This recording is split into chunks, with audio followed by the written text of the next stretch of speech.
So today, we will be going over the levels of sexual energy. So without further ado, let us begin. So in yoga, it is recognized that there are three levels of energy: Tamas, Rajas, and Sattva.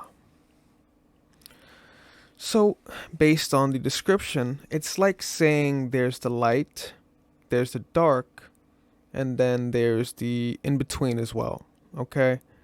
Um, in this case, the Sattva would be considered the light, the Tamas would be considered the dark, and the Rajas would be considered the right in between.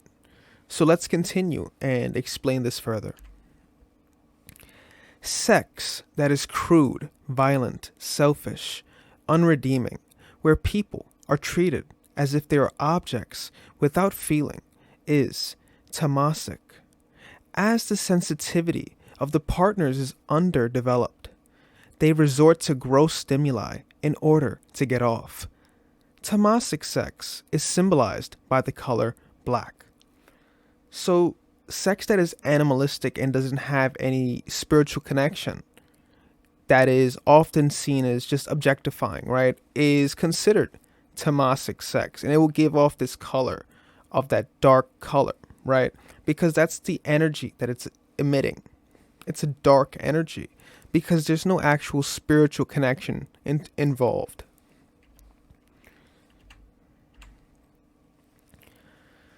Rajasic sex, which most people would call good sex or great sex, is passionate, thrilling, romantic, exciting. It has the qualities of fire. It is symbolized by red. While far superior to tamasic sex, it often leads to frustration unless sattvic consciousness is introduced as the relationship matures. So Rajasic is the in-between ground. It's potent. It's like the fire within. It's this burning desire. It's like the libido. It's the libido that everyone has, okay? So that's that driving force within all of us. But it isn't mixed in with the spiritual essence of the sattvic consciousness.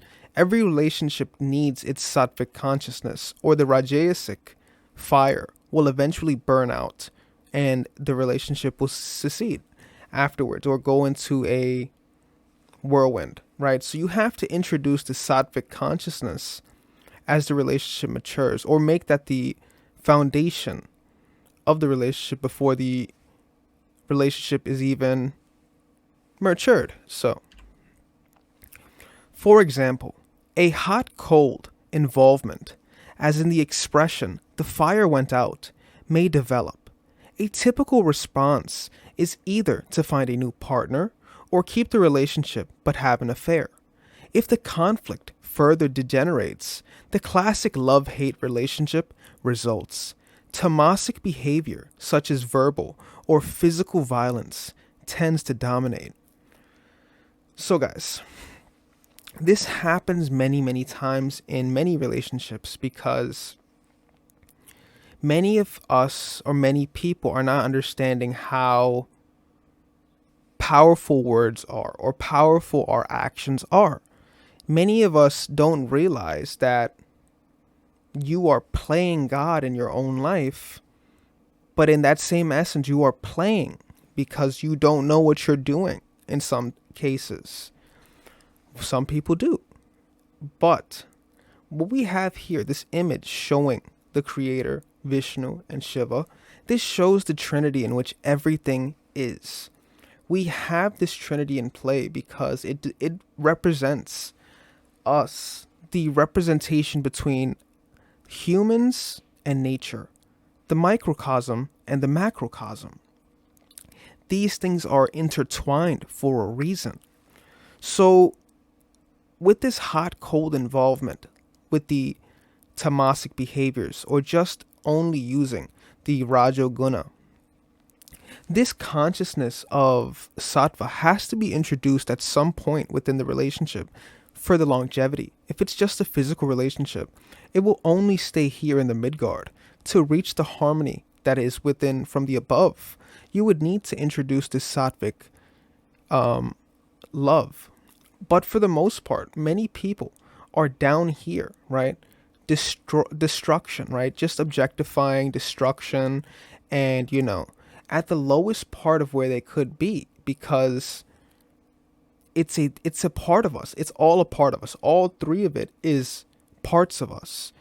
But this seems to be the part that's embraced the most, right? The dark tamasic behaviors. Sattvic sex, which is the tantric or sacred sexuality path, incorporates the qualities of openness and space so that lovemaking is experienced as beautiful, meditative, healing, serene, flowing, peaceful, heartfelt, profound, blissful, harmonizing, mystical, spiritually beneficial, no longer a problem. Sexual energy now contributes deeply to your personal growth path and overall sense of fulfillment. So the sattvic sex is considered to be the most intertwined that you can become, right? This is how you can intertwine with the singularity of what the creator really is. Because we know everything in the physical plane is split down to duality, right? Everything has its poles, masculine, feminine. These are just hermetic laws, the laws of the universe. Everything has its dual, right? The positive, the negatives, the lights, the darks. Therefore, the sattvic sex allows you to flow with both energies in harmony. It allows the unison to become one. For the first time, the unison is becoming one. So this journey, it allows you to be spiritually open, physically open, and emotionally open, right? So this is the highest level of the sex, the sattvic sex.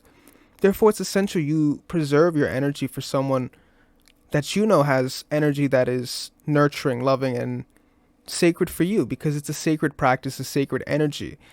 You have to understand how potent this life force truly is and how it can be abused and be seen in darker qualities. For example, the tamasic sex as well. Through sattvic, tantric loving, the sex energy is harmonized with the spiritual life and is powerful energies made available for love, healing, and self-transcendence. Sattvic sex is symbolized by the brilliance of the rising sun, which, when it reaches its zenith, radiates a dazzling white brightness that burns away the ego. So, yes, the ego is with everyone. It's needed to allow you to feel that you are alive. The reason you have an ego is to allow you to understand that you're alive. You need it for that reason. But additionally, the ego will dissolve when you feel this oneness, when you understand that everything is one. And that can be achieved through the sattvic sex, right? That can be achieved when two poles are achieved. You can even achieve this pole through singular kundalini. You can achieve this through many different facets in the world, in the universe around us, allowing the poles to harmonize and become one. In practice, most loving couples will find they tend to alternate between rajasic and sattvic lovemaking. They may even go through times when sex seems unimportant, only to emerge a few months later into a period of fury passion, where lovemaking is fresh and exciting again. So yes, couples seem to go through these time periods where, they go on and off, or they go on for many times and then it's an off period and so on and so forth. But incorporating the sattva, the sattvic essence into it, allows you to understand that it's a process of becoming one. It's not just a physical energy, not just the physical thing. It's more of a spiritual thing and more of an astral connection. You have to connect on higher planes of reality before you make it a physical thing anyways. Sex never starts in the bedroom. It starts here. It always starts in the mind. It's about opening and exploring the mind. You and your partner have to explore each other's mind, harmonizing the masculine and feminine essence. That's where it begins, right? You don't begin lovemaking on the bed. It begins in the brain, the foreplay, the thoughts, the words, the excitement, the anticipation, the confidence. All these things are an amalgamation to what makes this practice as beautiful as it is. When it's only done in the physical plane, The tamas is dark, it's ignorance, it's dull. It's not beauty or art at its full capacity. It's only operating at its lowest tier. The base level of the sacred energy is at the base, right? It's only operating at its base. But if you want it to reach its crown, it will have to be sattvic lovemaking. So this is how many couples lose their fire, because they're just doing the activity with passion, which is good. They have passion, they have aggression, they have fierce libido, but they're not incorporating the duality. They're not incorporating the singularity of becoming one, harmonizing both, which is difficult within a society which we live in today, where it seems that they want to separate the household. They want to separate the family unit as much as they can. Everything you see around you is trying to push the family unit away from each other. And social media is destroying many relationships, families, women, men, with its insane standards, with its insane instant gratifying standards, etc. But we have to understand how potent the sexual life force is. The intelligent desire to make love and experience a meaningful union should be allowed to arise from within as a spontaneous flowering.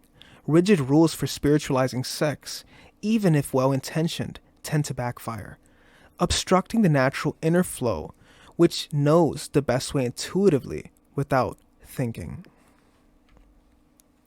So guys, this has been the levels of the sex energy. We've went over the 3 gunas. We can go over the 3 gunas much later. When we go over the Gita, we will go over the 3. But for now, this has been the levels of the sexual energy. Feel free to like the video.